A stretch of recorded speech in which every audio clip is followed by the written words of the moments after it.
Welcome to the Math Record. Today I'll be covering the ICTM State 2018 Division AA Geometry, questions 7, 11, and 13 in this video, and then questions 14, 17, and 20 in the next. As usual, I'll scroll down all 20 questions, and I'll give the answers at the end.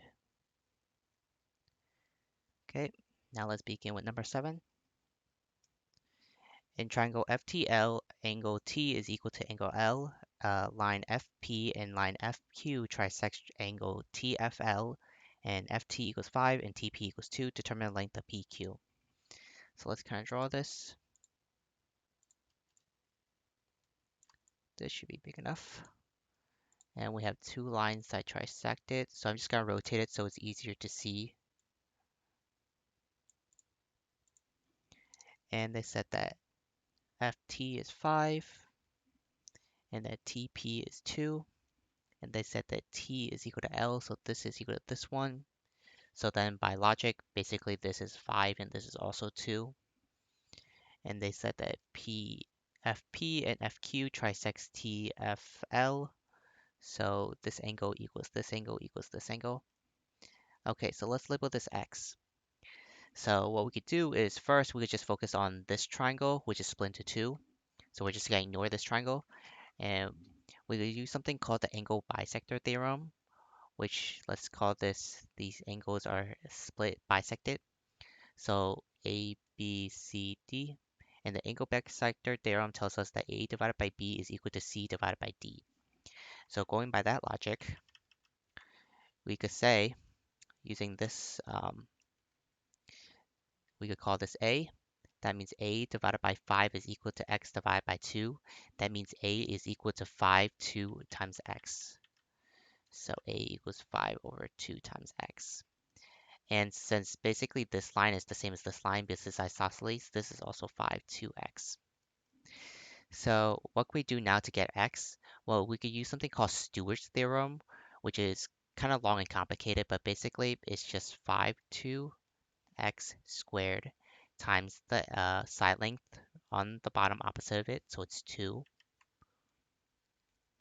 plus this side, which is 25, times your x, so 25x, is equal to your diagonal squared times this entire length. So it'll be 5. So it'll be x plus 2 times your diagonal squared. So 5 over 2x squared plus the entire length, which is x plus 2 times 2 times x. So that's Stewart's theorem. If you don't know what I did, you could search up the formula online. So basically what we're going to do now is that I'm just going to distribute these all out. So that's 25 over 2x squared plus 25x equals 25 over 4x squared times x plus 2 plus 2x times x plus 2. So I notice they all have x's, so I'm just going to divide x out. So I'm just going to delete the picture because we don't need to look for it anymore. All we need to do is find x. So we have this. I just want to put this all in one line. Plus 2x, x plus 2. Okay. And delete this section.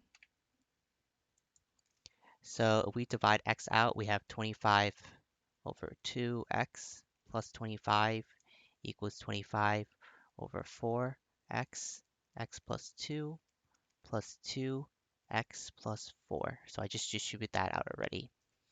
So we distribute this one out. We have 25 over 2x plus 25 equals 25 over 4x squared plus 25 over 2x plus 2x plus 4. So we can cancel this out and we get 25 over 4x squared plus 2x and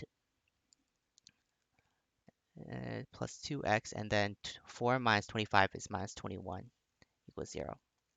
So what we do now is that we just use the quadratic formula, so negative b plus or minus, but it's probably just plus because it can't be minus, plus b squared, which is 4, minus 4 times a times c, which is negative 21, over 2a. So over 25 over 2. So you could just use your calculator. So we have 4 times 25 over 4 times 21, and then 4 plus that square root, we get 23. 23 plus 2 plus negative 2 is 21, and then 21 divided by 25 over 2 is times 2 over 25, and we get 42 over 25 is equal to our value for x. And that's your answer for number 7, 42 over 25. Okay, now let's work with number 11. Points f, j, and e are collinear such that f, j, and e are tangent respectively. Okay, so I'm not going to read it. Basically, it just describes this diagram, and then they give us some length. So we need to find the area of CGFB. Okay, so let's kind of draw this to see what's happening. Make some circles.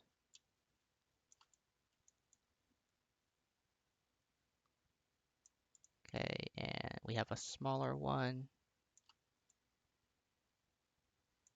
And then we have a bigger one.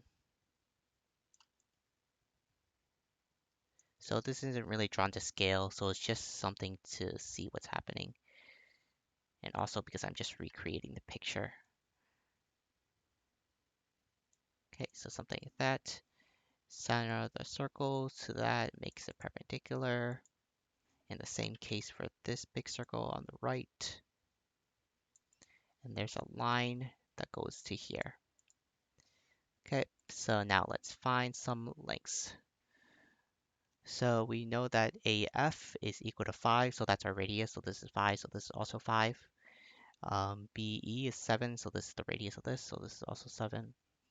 And they say KC is 8, so this circle is radius 8. So I'm just going to write that on top because we need to split this side length.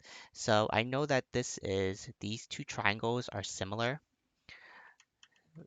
because this is 90 degrees, and these are vertical angles, so these two also have to be the same by basically a triangle. So that means 5 plus 7 is 12.